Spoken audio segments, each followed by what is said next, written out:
뭐 분양은 이제 그렇게 경쟁이 심하고 사람들이 하려고 하니까 내기는 했어요. 냈는데 어라 당첨이 됐네. 네. 당첨이 됐는데 내가 과연 내가 가지고 있는 돈을 가지고 네. 이곳을 그러니까 잔금까지 다 치를 수 있을까라는 생각은 저는 네. 좀 무섭거든요. 네. 왜냐하면 내가 모두 현금을 가지고 사는 거는 아니잖아요. 그렇죠. 아파트가 대부분은 이제 일정 부분이 어떤 아파트 그 대출로 네. 들어가지는데요. 은행 네. 대출로 들어가지는데 그렇죠. 왜 어떤 분들한테 뭐 아파트를 가지고 계신 분들한테 물어보면은 여기에서 뭐 현관 정도만 내 거야 라고 얘기를 하시는 분들도 계시거든요. 그만큼 네네네. 나머지는 다 은행이 가져가 있는 상태다. 네네. 그렇게 말씀을 하시는데 근데 일단은 현금을 내야 되는 상황이기 때문에 네. 만약에 분양이 됐어요. 그러면은 네. 계약금을 낼 거고 중도금을 낼 거고 잔금을 내게 되는데 네. 그렇게 그 자금 운영은 네네. 어떻게 해줘야지 좀 네네. 영리하게 하는 걸까요? 네. 일단 청약도 중요하지만 자금 관리를 먼저 해야지 네. 낭패를 당하지 않으실 텐데요. 네. 일단 말씀 중에 아까 이제 추첨해서 당첨이 되는 것도 제가 선순위, 우선순위 말씀드렸잖아요. 네. 거기서도 정말 신중하셔야 할 거 하나를 좀 짚고 넘어가겠습니다.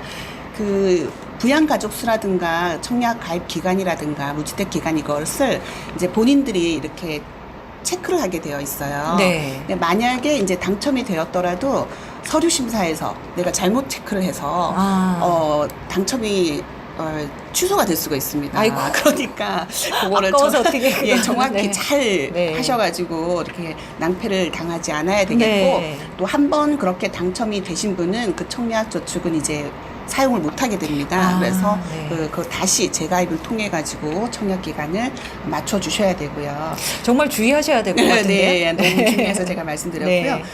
지금 말씀해주신 그 자금 마련에 대해서도 굉장히 꼼꼼히 체크를 하셔야 되는데 일단 보통 아파트의 이제 자금은 대부분 청약이 되면 기본으로 10%를 계약금으로 네. 산정을 하고요. 60% 정도를 중도금 대출을 통해서 이제 진행을 하고 잔금의 30%를 이제 나머지로 남겨놓고 이렇게 네네. 진행이 됩니다. 네. 그래서 쉽게 말하면 당첨이 돼서 처음에 돈이 얼마 필요한가? 그러면 계약이 예를 들어서 34평 아파트 분양가가 3억 5천이다. 네. 그러면 10%인 3,500만 원만 아, 처음에는 준비해 주시면 되고요.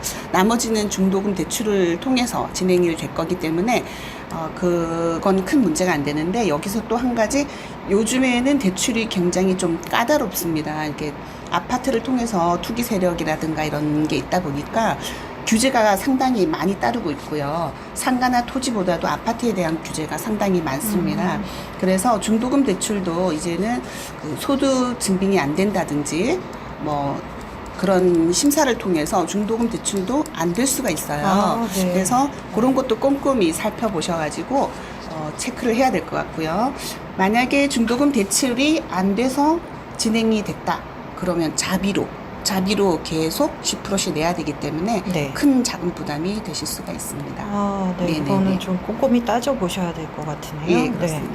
그러면 이렇게 중도금이나 잔금 같은 경우에는 제가 아파트에 들어가 있지 않는 상태잖아요. 네, 그러면은 거기에 대한 이제 그 이자를 내는 거에 대해서 네, 좀 네. 부담이 될 수 있을 것 같은데 네. 그 부분은 보통 그렇게도 말씀하시는 분들이 있으시더라고요. 그게 이제 내가 입주하기 전까지는 은행에서 무이자로 이렇게 네, 대출을 네. 내주는 네네네. 그렇게도 한다고 하는데 맞나요? 예, 대부분 중도금 대출을 기존에는 거의 무이자였어요. 네. 결론은 이자를 분양사에서 부담을 하는 조건으로 네. 중도금이 진행이 많이 되었는데요. 네. 최근에 들어와서는 분양가 책정에서 조금 원하는 가격대 책정을 못 받거나 여러 네. 가지 이유로 인해서 중도금도 유이자로 분양자에게 전가시키는 방법을 통해서 유이자로 많이 분양이 됐습니다. 거기에 해당하는 게 한 2년 전에 유승 한내들이 네. 강릉 지역에서는 아마 처음으로 유이자로 했던 부분이고요. 또 반대로 이번 70 아니고 자이 아파트는 민간이 지금 해서 분양을 하는데 유이자가 아니고 거기는 무이자예요. 무이자고. 예, 그러니까 네. 무이자든 유이자든 일단 그 금방 그 분양자가 이자를 내는 것은 아니고요. 네.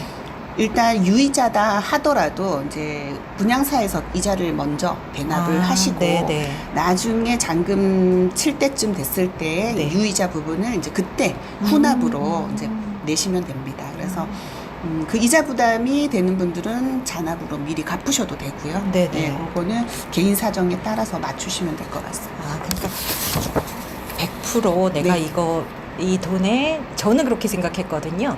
그러니까 어떤 거를 이제 부동산이나 아파트를 분양을 받으려면 적어도 내가 현금이 네. 이제 한 그 금액의 한 3분의 2 정도는 있어야 되지 않나라는 생각을 했었는데 네네. 이렇게 잘 운영을 하셔가지고 네. 뭐 대출 받아서 하신다 그러면은 그렇게 무리가 안 되게 하실 수도 그렇죠. 있겠네요. 그렇죠. 네, 네. 그러니까 전체적으로 보면 이제 분양 아파트를 내가 3억 5천이든 뭐 5억이든 분양을 받는다고 하면 10% 계약금, 60%는 중도금, 네. 30%는 잔금 이렇게 이제 진행이 된다고 말씀드렸는데 결론 최종적으로 내 돈이 그럼 얼마가 필요한가? 그러면 보통 은행에서 아파트 담보 대출이 거의 40%에서 60% 정도가 대출이 이루어지고 있습니다. 네, 네. 그러면 분양가의 최대 60%를 대출을 활용한다고 하면 예를 들어서 5억 아파트다 그러면 네. 3억 정도가 은행 대출을 활용할 수가 있고요. 네. 나머지 최종적으로 2억은 자기 자본이 있어야 된다고 생각하시면 될 것 같습니다. 네, 이렇게 딱 끊어서 말씀해 주시니까 네. 와 닿아요. 네. 네.